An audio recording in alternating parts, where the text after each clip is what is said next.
You are listening to the Word Slinger Podcast, episode 52, Feasting on Fiction with Christian A. Brown. Pass the fiction gravy. If you would like to support this program, or any of Kevin Tomlinson's work, then we invite you to become a reader. Get the Kevin Tomlinson Starter Library for free at kevintomlinson.com/starter library. It's the Word Slinger Podcast, where story matters. Build your brand, write your book, redefine who you are. It's all about the story here. What's yours? Now, here's the guy who invented Pants Optional, Kevin Tomlinson, the Word Slinger. Word Slinger. Hey everybody, this is Kevin Tomlinson, the Word Slinger, the inventor of Pants Optional, as announcer guy likes to say. So, how's everyone been for the past week? I know I've had actually a pretty good week, pretty busy week. I've had a lot going on, with various projects. I announced last week that I was kind of in the final stages, I guess, of developing the 30-day author book and audiobook. So that's taken up some time. There are some interesting insights coming to me from doing the audiobook, not the least of which is as I record, because I'm reading the book myself. I'm taking my fiction to ACX, but I'm reading this nonfiction book myself. And as I'm doing it, one thing I'm encountering is I'm spotting errors as I read. And so I'm able to kind of use this as part of the editing process. So, pro tip. I mean, you can take that and do with it what you will, but as I'm actually narrating this book, it's helping me kind of clean up some of the typos and other errors that I spot. So there you go. I mean, it really does work. I've heard that advice for years, people telling you to read your work aloud. I tried it a couple of times on short fiction, and I didn't record that. I was just reading it aloud to, for the editing process. And it really did work, but the idea of doing it on my long format stuff was kind of daunting, so I never did try it. So here we are. I'm doing that now with 30-day author, and it's looking good. I think it's going to be clean by the time it's ready to release. I'm getting some of the final stuff done on that. I've put together the cover, which is going to be cool. So if you want to be sort of in on that, you might want to hop on my mailing list, and you can get the starter library just like Robot Ad Read Guy tells you. If you go to kevintomlinson.com/starter library, you can get in there and get 3 free books, all fiction. I think you'll enjoy them. But when I'm ready to release 30-day author, that's the first place I'm going to announce it. So you can get in early on that. So check that out. I hope you'll dig that. And I'm going to be talking about that book more and more as time goes by. I think there's some value in it. It's kind of a 2-part book. One part sort of getting yourself into the headspace of being an author and developing the daily writing habit. And then the second half is the more practical, formulaic aspects of sitting down every day and writing a book, how to get a book done in 30 days, 15 days, 365 days. It doesn't matter how long it takes. The important part is developing the discipline. So all that said, I'm going to be talking to a guy today who knows all about the discipline of writing a book. He's done it a couple of times now, and he's got bestseller status going for him. So I'm talking with Christian A. Brown, who is the author of Feast of Fates, and you can check him out at christianadrianbrown.com, which will be in the show notes. But I really enjoyed this conversation with Christian. I was approached by his, we'll call her, well, she's a representative. The term has completely blown right out of my head. So she came to me through my website and introduced me to Christian, and I'm really grateful she did, because it was a great conversation and a great interview, and there are a lot of insights here for the fiction author. So I think you'll enjoy it if that's something you're interested in doing yourself, or just interested in general. And there are some tips here for the unconventional entrepreneur on how to market yourself, and sort of his techniques for addressing people through social media and that sort of thing. And he has some really cool advice on deferring to specialists. Finding a specialist to help you do those things that you're not good at yourself. Something that I don't do enough of. I don't delegate things out nearly enough. So anyway, you'll like this interview with Christian. He's a great guy, very fit. He was a fitness trainer before he wrote his fiction. I think he still does some of that. He had some tips for me after the interview about, basically he's got this whole process. He's created some tools, really. I mean, he took like Xbox controllers or something and has this whole setup so that he doesn't get carpal tunnel syndrome and that sort of thing. And since I'm sort of currently suffering from like tennis elbow or something, some kind of strain in my arm, I was really keen to listen to that. So that stuff's not in this interview, unfortunately. Sorry about that. I think I actually recorded that as an after session, so I may release that at some point. But for now, we're going to talk about fiction and a special brand of fiction from our good friend, our good new friend, Christian A. Brown. So tune in, and I'll see you after the interview. Hey everybody, thanks for tuning in. And today we're going to talk to, he's a fantasy author, and I'm looking through his cover library here. I'm looking through Amazon, and I'm intrigued. But I'm talking to Christian A. Brown. He's a best-selling author of the critically acclaimed Feast of Fates, among others, right? I mean, you've got multiples, or am I looking at the wrong? Because we had a whole talk about Chris Brown before the show. It threw everything for a loop. But no, there's 2 books out now. The third one is with the editors right now. Okay. Yeah. Yes, I see that now. Okay, I apologize for that. No, I'm gonna. So I like to reveal, I like to pull back the curtain every now and then. I'm just gonna tell everybody that I've had some snafus today because a whole bunch of stuff going on. So I'm gonna get back to my A game. So Christian, or do you like being called Christian? I don't actually. You no. don't? Okay, then I'm gonna avoid that because you wrote your Twitter handle. Now, see, I didn't think that was the case. But your Twitter handle is author Chris A.B. Yeah, so many permutations of it were taken that was really all I was left with. That was the one. Yeah. I understand.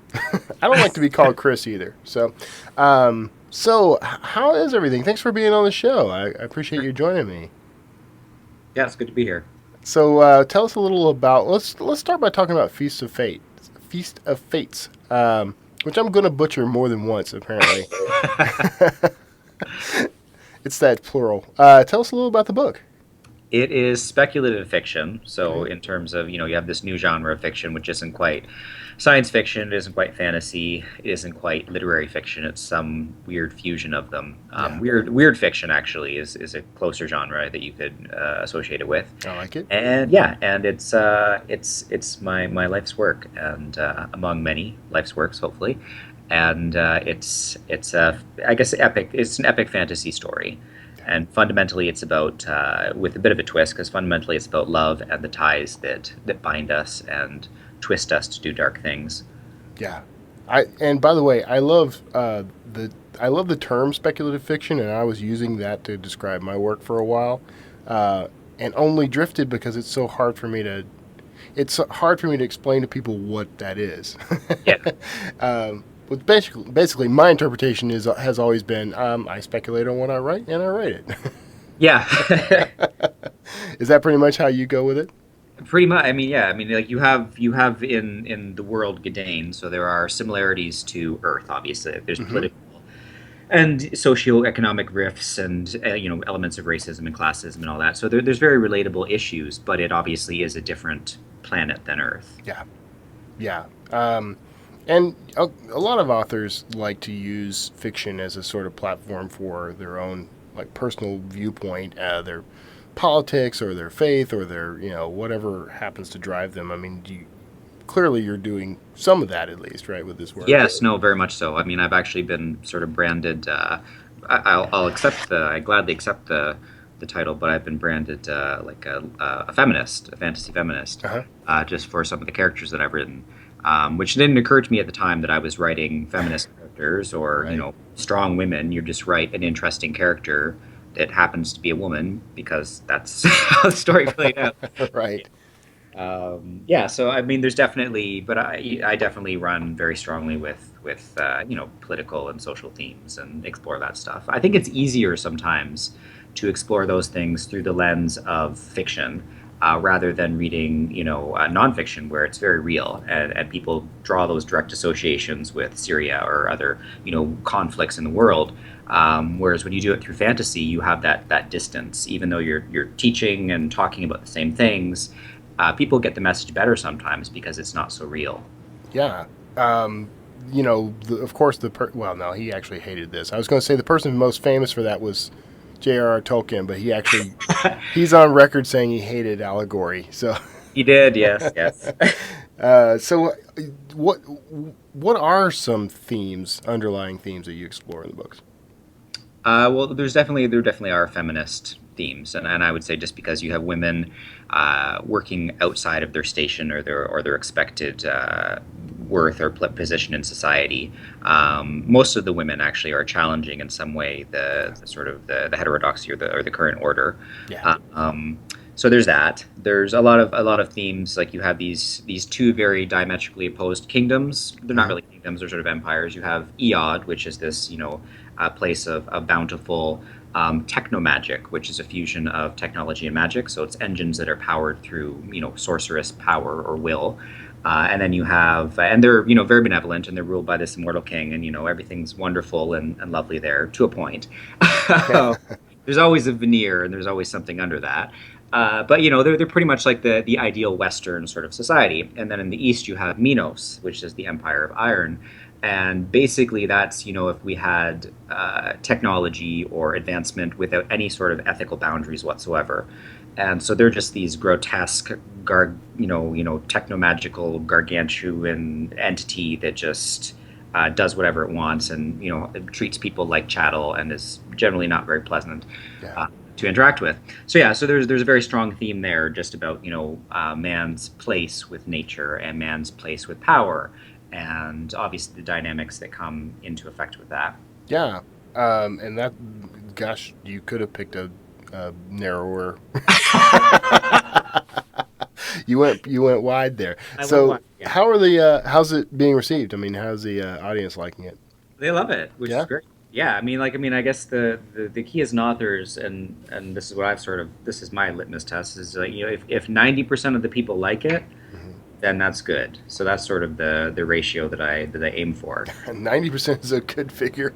That's a good. Well, I mean that really lets you know that you've spoken as close to your message. You've conveyed your message as close and as powerfully as you can. So yeah, I've been very lucky with editorial and user reviews and sales and stuff like that, and I feel very blessed about that. Yeah. So how have you built your audience? Well, you have your social media platforming, and every author has to have all their social media platform, and I have a publicist, and you have all of the. I defer to specialists. Like I can't stress this enough.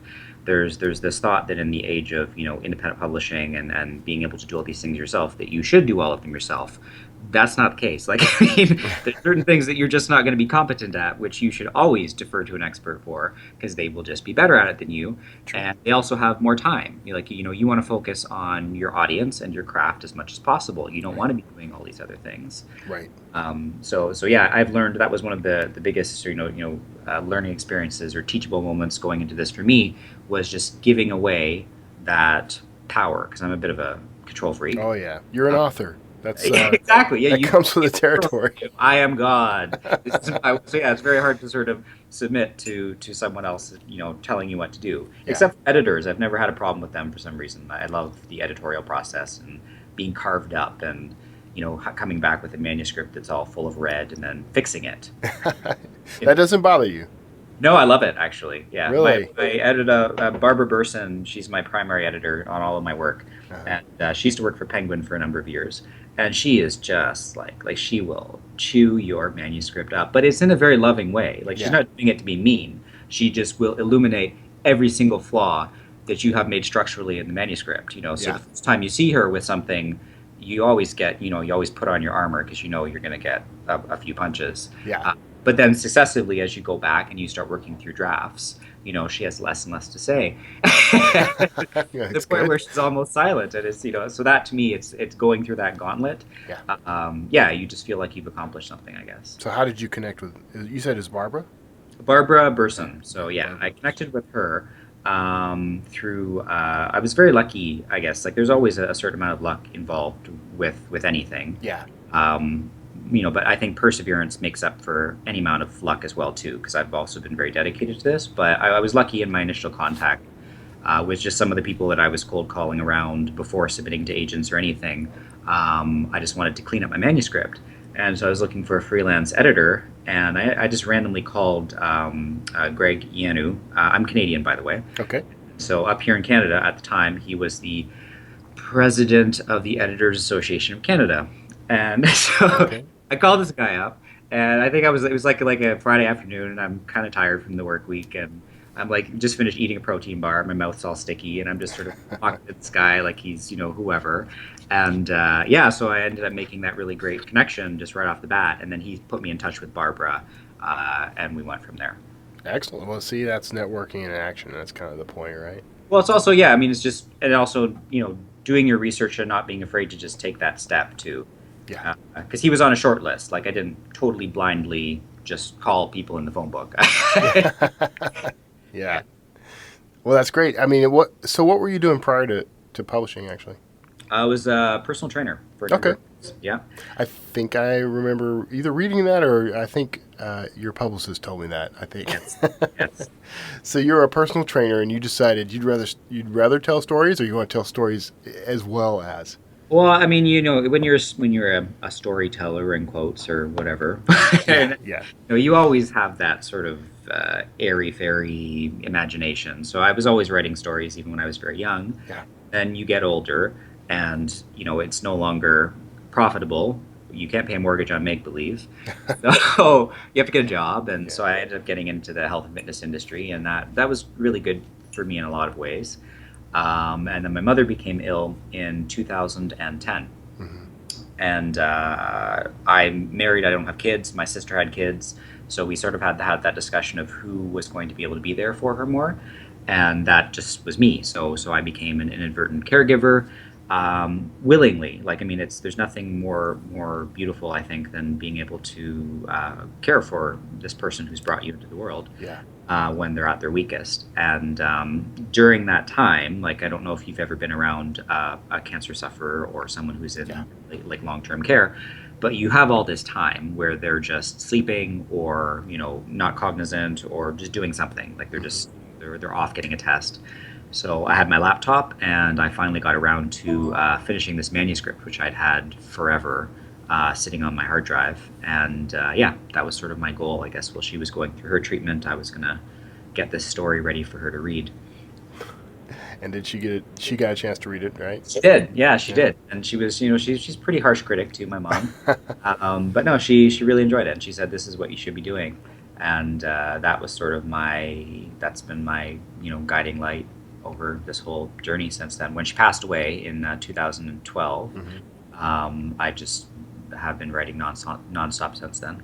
And that's profound. I mean, that means she was a huge influence in you getting into the career then. In a lot of ways. So she was a public guardian and trustee. There's a lot of interesting facts about my mom, and I think this is where those sort of strong female character tags come from. Yeah. Because women they have a tremendous amount of hats that they wear, and they'll be any number of things, any number of roles, in the course of their lifetime. So she was a housewife. She helped my father start a business. I'm also a biracial child, so she was, she went through her share of racism and whatnot, Yeah. raising us. And she went back to work. She joined the workforce, after we were, basically old enough to, deal with school and stuff on our own. And she's a fantastic mother, and she ended up actually going back to law school. So once we moved out and my parents finally had a bit of money, she went back to law school and became a public guardian and trustee, which is like a lawyer who basically takes care of people who can't legally take care of themselves. So she was, she's sort of this superhero of a woman, and she traveled the world and learned a bunch of languages and, just amazing human being. Yeah. So, Sounds like it. Definitely an inspiration for me, still, even though she's passed. Yeah. So, okay, your work, when we've already talked about speculative fiction, epic fantasy kind of stuff, right? Oh, yeah. So what's inspiring the actual environment in these books? That's just sort of my own world, I guess. Like Yeah. I've just Was it always there? Did you always have? it's always been there. You know, Yeah. you don't really flesh it out until you start sitting down and Yeah. hammering out manuscripts and drafts. But yeah, I've always had this very, unique place in my head. It didn't always have the names and characters and faces associated with it Yeah. now. But yeah, now that it's here, it's like, Gidane, this world is as real to me almost as Earth sometimes. Yeah. Yeah, that's kind of the magic. I don't know about you, but like that's for me, that's the magic of writing is just being so immersed in this. Yeah. It is fantasy, but it doesn't feel that way. No, I know. Yeah, it comes home. I mean, Yeah. in my own work, and in my fantasy stuff, I have a world called the Long Land, which is it's really where I grew up. I mean, it's it's kind of stretched out a bit, but I mean, it's the area where I grew up, the people I knew, and the environment that I experienced. So yeah, I get it. That's Yeah. you can hardly help bringing some of that into your work, right? Yeah. No, very much so. So all of this. It's interesting how all this has come together for you. I mean, what are sort of your ambitions going forward? I mean, you've got these 2 books. You're going to be working on more, right? The third one is with the editor, with Barbara. Okay. And then has to go. We have another like 3 tiers of editing and then beta reading and all that jazz. But I think it'll be out by winter of this year. Oh, The fourth one I'm working on right now. I'm about 3 chapters in. It's fun. I don't know why, but this last book though, I think just because it's the end and all the momentum's been built up, it's just so easy to write. oh yeah, yeah, Because you've laid all the plot threads. Like there's always more twists and stuff like that, but it's all sort of coming to fruition. So it's just a matter of you're finally at that moment where everything is really coming together. yeah. So I'm working on that right now, and I'm actually going to do some work in a different genre next year, and then we're going to shop that around and promote that, and Switching genres. Well, I don't want to be pegged as just a fantasy author because That's why you went with speculative fiction. Well, exactly. Like my books they're not classic epic fantasy with Yeah. Tommy the pig herder who finds a magic sword and goes to the Goblin Kingdom. Like there's none of those sort of traditionally associated images and themes. Well, the themes of honor and stuff are generally explored in any sort of epic work, but none of those tropish things are really in there. Yeah. And that's not something that's not again like I'm not like, oh, you can't have those things. It's just that's not what I wrote. I just wrote this very strange sort of surreal world. Yeah. But yeah, I've always I would like to tell different stories. I don't want to just be pegged as just a fantasy author. Right. I have a lot of different stories to tell in this world or others. Yeah. I mean, are you concerned at all though that your audience may not follow when you switch genres? Well, you never know until you try. That's true. Yeah, that's true. Right? I think, but it's all in the type of stories you tell. Because I think my stories are relatable on the level that, like, I have a lot of non-fantasy fans. Yeah. Already, like, I'm not necessarily into that hard fantasy market. I don't know that they would even like my work. So yeah. Well, you can always throw like an elf or something in there, and then you're covered. You're covered. Like it's a whole detective series, but there's one elf in chapter 1 of the first book. The vampire and a young adult, and I'll just throw them all in there. Yeah. Yeah, but your characters are principally human, right? Human or slight variance. Human-ish. Yeah. Humanesque. Yeah. I've tried several times to write purely, I guess. I mean, even my alien characters in my science fiction are really just human, with possibly some skin pigmentation or something. Yeah. Yeah. I guess because that's what you write, what you know, right? Yeah. So you're, speaking of characters, I mean, and you're being lauded as having strong female characters, and I think that's good. That's kind of leading edge on the trend right now, I think. It is. I think fantasy is one of those genres, unfortunately, because of these tropes and the Tolkienian rifting everyone's doing. It's like, we've stuck in this rut of being really behind the socially progressive curve. Yeah.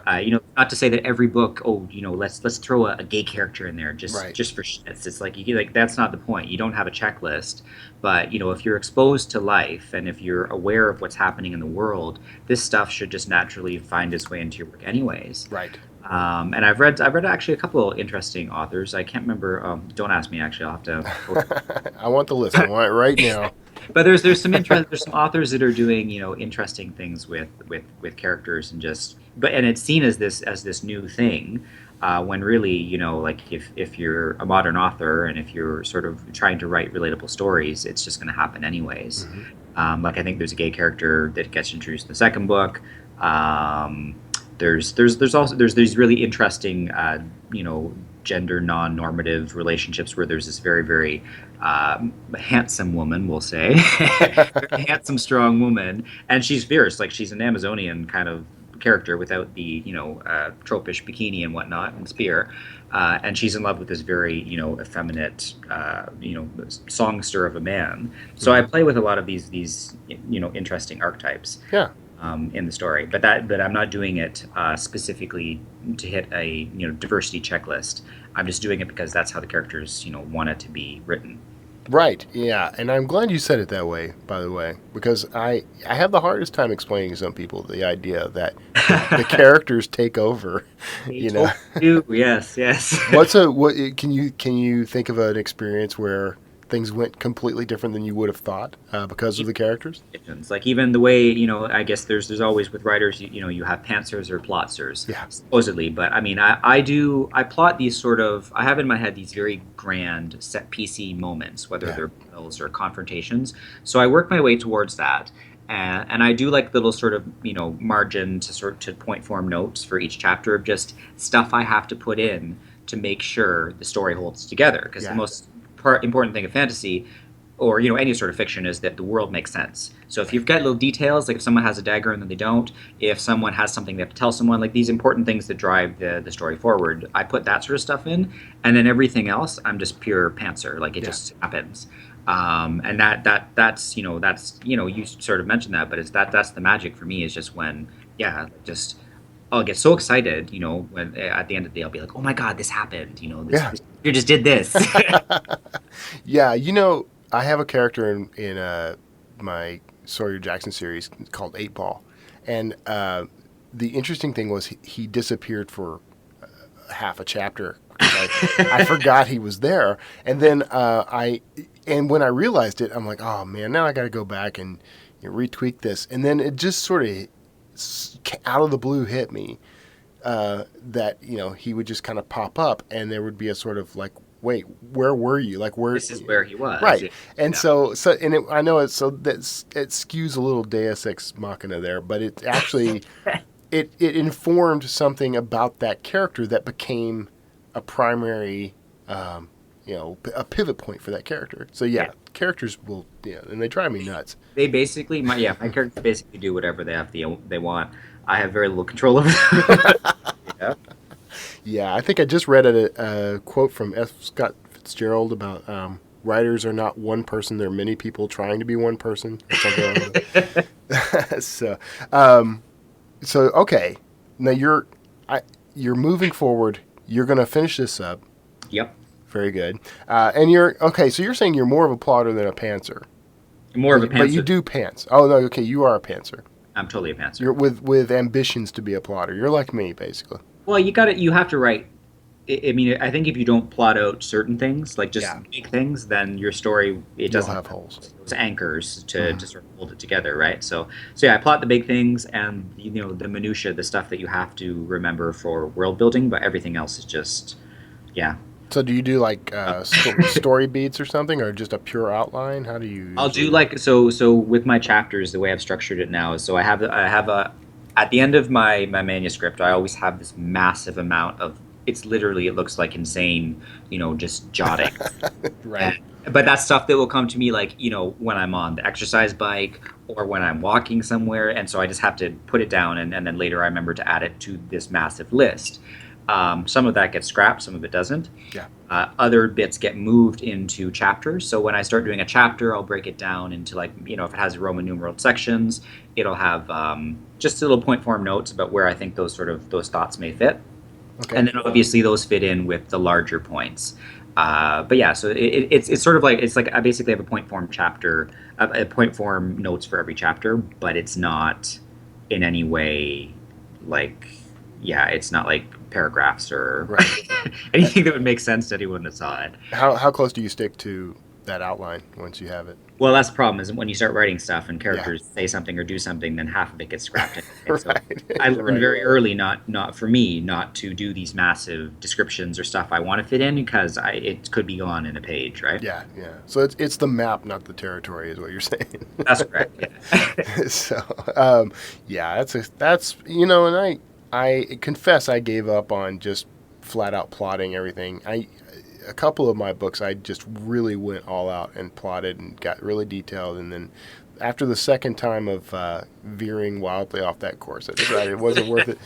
So, oh gosh, I was sitting here thinking, I should ask him this question when it's time, and now it's completely out of my head.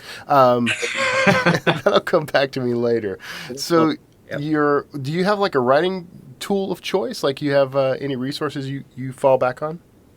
A writing tool? Well, okay, I'm going to confess that's a loaded question because, I use Scrivener and a lot of other authors I talk to use Scrivener.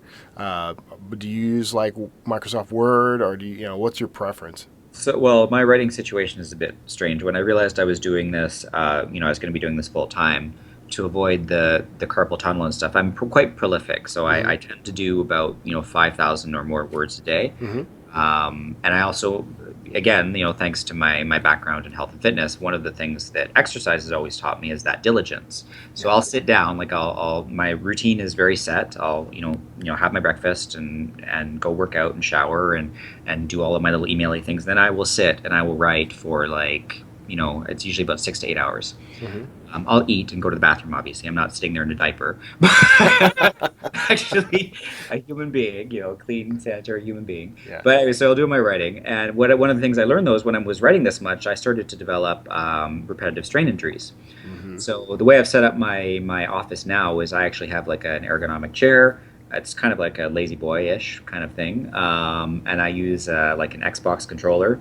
And I do HDMI out to the TV, so I have this massive monitor that I write on, and and I use like a wireless keyboard, absolutely no wrist or joint or any sort of strain whatsoever. It works for me. It's fantastic. So and other than that, like in terms of literary tools, when I'm into a manuscript, I just sort of write, and I turn into a bit of a hermit.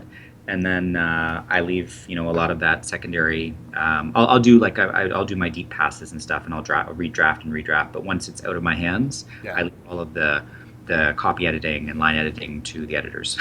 Okay, all right. So in terms of your discipline, are you're turning out about 5,000 words a day. Do you have a set word target first for the day and then for the book? The books all tend to be around. So the first one was 212. Okay. The second one was 212,000, I should say. Okay. 270,000 is the second one, and the third one is about the same. Fourth one's going to be enormous. I don't know. I'm going to have to do something about that. Churning out the stand or something. Yeah, it kind of is. Like with these books, I had a radio interview, I think it was a couple weeks ago, and Barb D'Aguilio, she's a really sweet lady, and she went to pick it up, and she almost slammed forward on the desk. She's like, "That's got some heft." I'm like, "Yeah, I know. It's a serious tree." Yeah, you're finishing the story though. You got to get everything in there. You got to tie up all those ends. Yeah, I don't want to just have one of those endings where it's like, bam, it's over, or you don't feel because reader you can tell, I think, when you're going to disappoint a reader. There's no way you can just write an ending to something and be like, oh, that's acceptable after the investment. I end every book with "and everybody died," and then I just move on. Well, I was the Ian M. Banks trip. Yes. Well, he was like the king of Greek tragedy, and yes. I went in I loved his stuff, but I'm like, okay, so I love all these characters, and I'd learn not to get attached to them because I'd be like, two of you maybe, or like a parakeet will be alive by the end of this thing. Right? Yeah, he's kind of he's like the Joss Whedon of of Oh his. yeah. Like everybody's gonna die eventually. Everyone you love, I guess George R. R. Martin does the same thing. He brings them back as sort of half zombies though sometimes. So Yeah, that yeah, was occasionally, yeah, good. yeah. I'm just gonna start writing my own endings to those books, just because I just can't bear to see everyone I love massacred. Massacred. How about fan interactions? What have you had any interesting experiences with your readers? I've had a lot of nice, like I've been lucky so far. I haven't had anything too frightening or nasty. Give it time. I haven't read everything yet. I'm Oh, gonna. I'm working. But no, it's you always have one bad review. That's just how it is. Yeah. But I've been pretty lucky with the reviews, and I've had some great fan feedback, and nothing too. I don't want to rock the boat, or I'm gonna knock on some wood as we say this, but yeah, everything's been pretty good. Just I've had a lot of really nice responses to my work, which is great. And some I've had my first few fan emails and stuff, and that's always exciting when that happens. When a stranger emails you, yeah. So, Do you? I mean, in your path is a little different than other authors. A lot of the other authors I talk to, not so much lately. I've had a lot of traditionally published authors lately. But do you do like a mailing list or anything like that? I mean, you do any that kind of no, marketing? I'm actually like in terms of social media. So my thing with social media is I do a few regular posts, and I'll do like a blog post every Sunday. That's my thing. That's my reaching out to the world. That's good. And I keep semi-active on Twitter, and I usually feature an artist or something every Friday. Just one of my favorite artists, whoever they happen to be, can be in any music, media, anything. So it doesn't have to be anything literary related. I do that every Friday. I call it Artsy Fartsy Friday, and Excellent. yeah, and that's really about it. I try and keep my social media, like my thing is that there's such an abundance and overabundance of just noise on the internet. I don't necessarily want to contribute to that. And I've never been one of the type of people to take a selfie of myself and tweet it. I just don't see the point. That's just me though. Like there's people have more interesting things to do, I would hope, than look at a selfie of me making a duck face, in the mirror. So yeah, I try and keep that stuff to a minimum, and that's Yeah. that's probably why I've had so few horrific incidents of communication. Yeah. Yeah. Well, whatever. I mean, I know that that sort of thing. The thing is, social media is kind of hard sometimes for Yes. authors. For one thing, there's a limitation on what I can put in there, especially on Twitter. So Yeah. that's a little frustrating. I'm starting to get a handle on that though. But so that's the entire scope of your personal hands-on marketing, then, huh? Is the Well, blog and the social media? And well, my publicist, and Yeah. I do regular appearances and stuff, and Yeah. I mean, I'm active on all of the channels. Like I have a Goodreads profile, Yeah. all that stuff. But in terms of of communication and back and forth, I do most of that through, I guess, Facebook, if anything, because people will comment and I'll write them back, and there's a lot of chatter that goes on my official Facebook page. But other than that, that's really about it. Good deal. Yeah. So, well, that's good. I mean, I'm impressed because you're trucking along, and it's funny. And the more I talk to authors, the more I realize that there's such a diversity in how people obtain their Totally. success. It's just weird. What one group says is a must, the other group's sort of Well, and you have to, because it's everyone's story is different, and it's like that may work for me because I'm just not that. Yeah. I can't carry on constant conversation with people 24 hours a day on social media. I just can't. I don't have that capacity. Sure. I do a lot of my communication through my writing, and that's how I communicate with people. Yeah. But other people have had tremendous success with social media, and I do book tours, and I've done ads and stuff before, and I'm in bookstores and stuff. But other than that, yeah, you have to find something that works for you, and not overextend yourself too. Like I think one of the more important things, which I'm sure you've heard from people before, is that you just find a few channels or a few things that you're good at, and focus on those. Yeah. Like Yeah. book video interviews and book appearances and stuff. I would never even bother. That's why I have a publicist. That's what her job is, right? Yeah, yeah, and I've spoken with your publicist, and I really like her. She's actually Yeah, very she's good. sweet. Yeah, Rachel Wood. Rachel Wood, and yeah, actually, I need to call her again. Actually, She's awesome. she is pretty awesome. Yeah, I kind of am in need of a little help there too, because I am, unfortunately, I'm one of those authors who just tries to do it all by myself. So I don't Hurt outsource yourself. enough. It's too much, It is too much. You're it's- right. Yeah. And the fact that I get any books written at all is just a flat out miracle. Of course, I'm not writing these epics. Like, I'm not writing 200,000 words in a book. But So, still, yeah. Yeah. Was it Stieg Larsson? He wrote like 4 Yeah. books and then dropped dead after. Yeah. Oh, did you see that there's a new Millennium book? Did you see that? Yes. Yeah. So How I've- did that come from, though? What is the story behind that? The estate, his estate, handpicked this guy, and there's apparently now what I'm hearing is that there are remnants and notes and things for what was going to be a 4th book, but it wasn't really that much. But they handed everything to this guy, and he penned it. Sort of like what is it, Robert Jordan? Yeah, and Yeah. Brandon Sanderson, right, Yeah, taking over yeah. for Jordan. Yeah. So, and that's becoming a thing. I'm kind of like, how do I land these gigs, man? Like when when George R. R. Martin finally kicks it, how do I get to finish the Game of Thrones He's series? getting so angry about people bugging him about his book. Oh yeah, no kidding. Yeah, no, I'm thinking he's gonna. Here's what I predict. I predict that he has the final manuscript He already must. written, and it's 2 pages long, and it's setting up the entire scenario in which every single person in that story is killed. I'm Yeah. pretty sure that's just the way, he's going to go out that way, and he's going to take everybody with him. Speaking of these authors, I mean, who are some of your influences? Like, who do you love to read? So I would say I think he's quite undervalued too. I actually read a lot of for a fantasy or speculative fiction author. I don't read all that much fantasy. That seems to be the trend. That seems to be the way it goes. Yeah. Timothy Findley, if you haven't read him, he's a Canadian author. He had huge success in the U.S. and worldwide as well. Won a bunch of awards.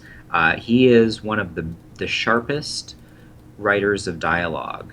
Like the way he was a stage writer for a while too, but the way that the interactions between his characters flow, Mm-hmm. it's impeccable, and it's enchanting too. Like you just want to keep reading just to see what they say. So I'd say that there's very strong influences there in terms of how my characters interact with each other through their dialogue from Timothy Findley. So he's always been an influence. Classic, if you want to look at like sci-fi horror, probably like Clive Barker. I read a lot of him as a child. Neil Gaiman, everyone loves him. Of course, yeah. Universally adored. Even though I have a problem with the way he wraps up his books sometimes. I absolutely love his prose and his stories and his characters. But sometimes he just does this ending and I'm just like, what happened? But I still love him, enough to read his next book. Yeah, no, absolutely. I want to have his babies. I mean, Yes. I'm just, I Very- follow everything he does. But yeah, he's awesome. And some of the I've been reading a lot of Patrick Gale. Have you heard of him before? No. Oh, he's one of those like dialogue, story-driven writers. He's British. He's won a bunch of UK awards for literary fiction. Not fantasy at all. Just really fantastic writer. So I've been reading a lot of him lately, and Margaret Atwood. Margaret Atwood, yeah. The ones you kind of have to read, but I kind of enjoy them too. Yeah. No, it's interesting that you say, because I'm noticing that, I grew up reading tons of science fiction, right? Yeah. But now that I write science fiction, I'll start reading something and I kind of lose interest. And what I've been doing is skewing more toward, like right now I'm reading A Walk in the Woods. Oh, yeah. Yeah, which, there's a Robert Redford film coming out, but I'd seen this, I've read plenty of Bryson's books, over the years. I just had never gotten around to this one. And, I enjoy that kind of stuff. Like, I don't know, there's something about Well, it's very different. Like the fantasy, I don't want to peg an age on you, but I'm go ahead. I'm 36. So, the fantasy I grew up with is very different from the fantasy that's out there today. Yeah. So I don't relate to a lot of that young adult fiction. That's not what I grew up on. That's not what I was fed on. And even Yeah. like if you look at the young adult content of today, my young adult content was the Wizard of Earthsea, and that was Yeah. like legit Mm-hmm. cool. You know what? Yeah, It's yeah, yeah. that was hardcore fantasy, and that's what we would read as teens, or Chronicles of Pure Dane. Mm-hmm. Like that's the sort of stuff I grew up on. So I don't, this modern take on fantasy isn't what I even see as young adult. Yeah. And it's the same thing I think with the trends in fantasy. It's very different from the literature that we grew up on. And yeah, that's what I would defer to. I actually find myself reading a lot of those older books these days too. Well, I went through this whole period where I was picking up all the classic sci-fi I could find, and not, I guess, in terms of what people know today, it would be somewhat obscure, but then they were really popular in their day. Like I read, this wasn't all that recently, but I read like The Star Is My Destination, right? Oh yeah, Which is a fantastic book. Hardly anyone knows about it these days. I mean, it's classic, but it's pretty much unknown. And a couple others, They'd Rather Be Right, things like that. I don't remember if that's the exact title or not, but I was picking these up, just on Kindle for next to nothing. pennies. Yeah. Yeah, and they've turned out to be fantastic. And I'm like, no one writes like this anymore. They don't. I think I think there's this weird, whittling down and atrophying of language that's happening. Yeah. Which I understand why, but at the same time, we're losing a lot of that nuance. Like it was P.D. James, who passed away recently, said something about how English is one of the most versatile and I'm going to completely butcher what she said, but it was like versatile and expressive languages of ever created. I've completely butchered that line, but you get my point. And we're losing that nuance, though. Like you can say things in English, and you can say things with the written word that you just can't express in any other way, or in very few other ways, so clearly. Yeah. And so that worries me, I guess. Looking forward to our literary future, that we're losing a lot of that beauty. Yeah, and I used to lay awake at night thinking about that and worrying about that until I realized that that we are always living in the era that killed the last era. That's true. Right. Yeah. So it's just a natural evolution of it, I guess. I mean, if you read, I grew up forced to read, the classics of English literature and resented it because it wasn't in my language, right? And now I can pick that stuff up and I can appreciate it just because of the perspective that I have. Everything old is new again too. So I'm sure we'll have a renaissance in a few years. Oh yeah. Yeah. Third person narratives and the stuff will be all fresh and new again. Yeah. Yeah. And that's fine. Like, 'cause, yeah, it goes and comes in cycles. I wonder if there'll be like a pulp fiction revolution. Everybody goes out and picks up all these old pulp rags and could We'll be. see. There's interesting things happening with digital books these days. Like There the sales are, yeah. enormous. Like you can have this huge volume of sales that were just not possible, especially for smaller independent press Uh-huh. a couple years ago. So that's quite interesting to me. Yeah, of course. Yeah, and it's interesting to anybody who's making their living at this stuff. Yeah. But when it's done, here's what I find fascinating there, and I always quote Seth Godin on this because Seth says that the nature of what is a book has changed and is constantly changing day by day now. And when you go on Amazon and you look at what's available, you may pick up books that are only in the 20,000 word range, and they're still, and we've come to think of something like that as being short. And then you realize that like Ian Fleming wrote the James Bond novels and they were, on average about 30,000 words. So what we think of as a book now has been kind of dictated to us by traditional publishing mostly. So, Yes. yeah. So, this has been a great chat, man. I almost hate to wrap it up, but we're kind of coming up on our time. But We're getting there. yeah. So real quick, I guess you have your website. It's christianadrianbrown.com, which I'll put in the show notes. Yeah, the for website's people. really cool. Like if you haven't been, it's got a really interesting. It is cool. Yeah. Yeah. Oh, so you're. Yeah, I'm looking, man. This is It's the nice. future. Yeah, I see the picture of what's the name of that show? Frankie and what's on your homepage right now? There's a screenshot from that Netflix show. Frankie. Sense8. No, this one's the one with Oh, Lily the Tomlin and Grace and Frankie. Grace and Frankie. Thank Yeah, you. Which Grace my and wife and I just watched the whole thing. Did you watch it? Is that why We you're? totally, yeah, we well, Netflix, you binge watch. That's just how it Yeah. Oh works. yeah.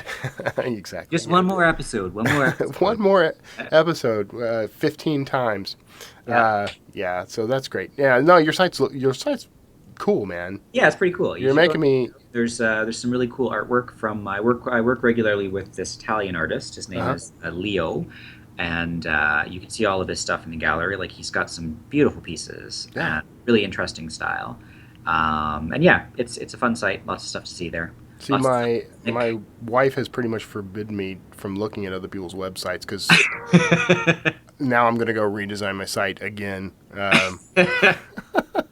I like it. Yeah, and you've got some artwork. So is he the one doing like your cover artwork and everything? No, the cover artwork's all graphic based. Okay. So it's very clean. The books have a very clean, which is also different for fantasy, but they're just very Yeah. minimalist, almost modern fonts. Like that, we wanted to go for a speculative fiction feel. This is not traditional fantasy. It's something slightly different. Hmm. But the art itself, though, is very fantasy. And just it's gorgeous. He's done a beautiful job with just the supporting artwork. Yeah. To the, yeah. Any plans to collaborate with him on something? Or Yeah, you already- there's a few really interesting things coming in the pipeline that I can't really talk about, but check out Oh, the well, it's a website. good thing you came on a show to promote everything. to talk about stuff I can't talk about. No, I understand. I got lots of blacklist stuff I can't. Well, excellent, man. All right. Well, hey, look, I appreciate you taking the time to talk to me. I'm already a fan, man.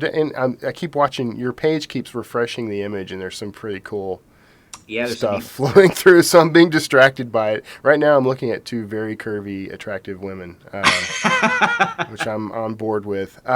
So we're gonna go ahead and wrap up. But thanks for taking the time to chat with me, Christian. Thank you too, Kevin. All right, everybody else, you hang out for a bit. I'm going to come back with the wrap up, and you can check out Christian's work. You can find him on Amazon, which you'll find a link to that in the show notes. But you can check out Christian Adrian Brown. I 50 times now I've nearly called you Christian Anderson. ChristianAdrianBrown.com.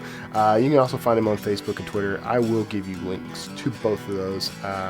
Thanks again, Christian, and everyone else. Stick around. We'll see you next time. Take care.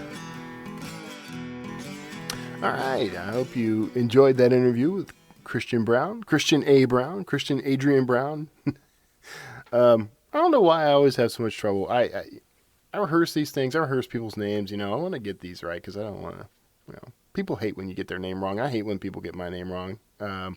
Actually, no, that's not true. It doesn't really bother me. I guess because people rarely get my name wrong because they rarely attempt my last name. So, but and it's hard to get Kevin wrong, right? Anyway, but that was Christian, and I really enjoyed that interview. He writes fiction. He writes fantasy that is a little different than the kind of fantasy that I write and enjoy, but it's got that sort of epic fantasy feel to it.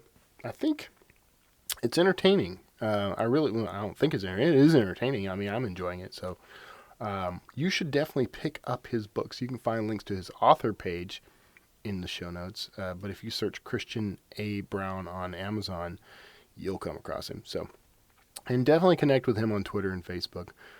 He's a cool guy, really cool guy. So I'm going to be looking for him to really blow up in the future. I think he's got what it takes. So, for you fiction authors out there, if you are interested in sort of improving your craft and getting better at this stuff and then getting into the marketing of it and everything, sort of building this author business, you should definitely tune into the Self-Publishing Answers podcast because we've got some cool stuff brewing over there. We've got, we just recently took on Justin Sloan, who's the author of Creative Writing Careers. And you may have heard him on a few shows floating around. He's been on the Self-Publishing podcast. Which is something, by the way, that I haven't done yet. That's on my bucket list. But if you go and check out that interview and his interview on this show, the Wordslinger podcast, you'll learn a little more about him. So we got him. We got Nick Thacker, who is also an author. He wrote The Enigma Strain, which is doing just phenomenally well. He was also invited to write for the Kindle Worlds of A.G. Riddle's Atlantis Gene series. So he wrote a book called The Atlantis Deception, which I edited for him, which was a lot of fun. Short, kind of quick read compared to his other work. I mean, I think it was in like the 50,000 word range, but very high energy. It's like Jurassic Park in space. So go check that out. I think you'll enjoy it. But the three of us together are doing that show, and we're talking about craft, and we're talking about, you know, the marketing and everything. So I think if you are doing this, especially if you're just getting into this, I think that's going to be a good resource for you. Even if you've been in this for a while, you know, we're continually trying to find new ways to improve that show and give great advice to authors and will-be authors. So check that out. And so from that has grown a number of projects. Author.email is one that I think that you could benefit from if you're an author. It's for authors only. It's an author-centric email system like MailChimp or Aweber.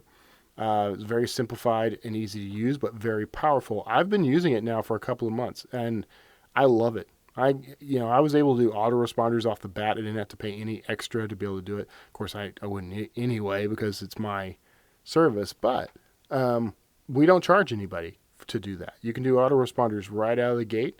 You can do a drip campaign, you know. You can do all kinds of cool stuff.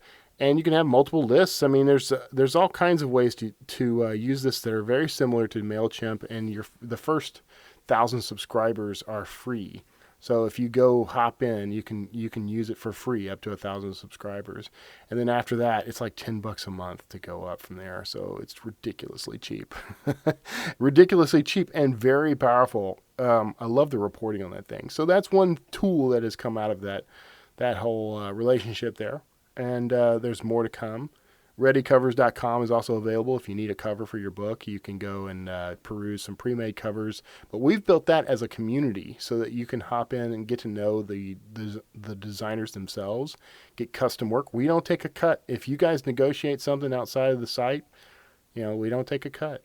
I mean, call us crazy. But we want to foster relationships instead of, you know, trying to squeeze every dime of profit out of you. And we have ready-made covers right there on the site for you to build, and you can negotiate rates with your designers to do custom work right there. So hope you dig that. Lots of cool stuff. So very author-centric, the Self-Publishing Answers podcast. This podcast, the Word Slinger podcast, the one you're listening to, is also somewhat author-centric. I mean, I do talk to a lot of authors. I'm an author myself. I sell books. I don't know if you picked up on that, but what I'm really about is the unconventional career, the unconventional entrepreneur. And I'm looking for people. So if you happen to have a career that you consider unconventional, you can be an author too. I don't mind being approached, but I am actively looking for folks. I've got about 8 weeks worth of interviews in the can already. So I'm not running short, but I'm looking for some really interesting stories and some really, interesting people. So if you've listened to past episodes of this show, you know I talk to a whole range of people. And it doesn't matter how famous or how unknown you are. If you've got a great career and a great story, we will get you on. So all that said, please call me, 281-809-WORD. That's 281-809-9673. You can suggest guests. You can suggest yourself as a guest if you like. You can also contact me through the website at wordslingerpodcast.com, where you can hit the contact button and, hit me up for whatever. Ask me questions. Send me your ideas for future shows. Pitch yourself as a guest if you want. Pitch someone else as a guest if you want, if you represent somebody. I'm out looking. That's how I found Christian, and I'm really glad he was on the show. He's a great guy, and I'm looking forward to getting to know him better in the future. So take care of yourselves out there. If you have any questions at all, please feel free to call me, 281-809-WORD, 281-809-9673. You can ask me anything, and I will go dig up the answers. So this is your shot. And whatever it is, entrepreneurial based, the entrepreneur lifestyle, the unconventional income lifestyle, the author lifestyle, whatever you got. So fling it my way. Thanks for tuning in again, and I will see you next week.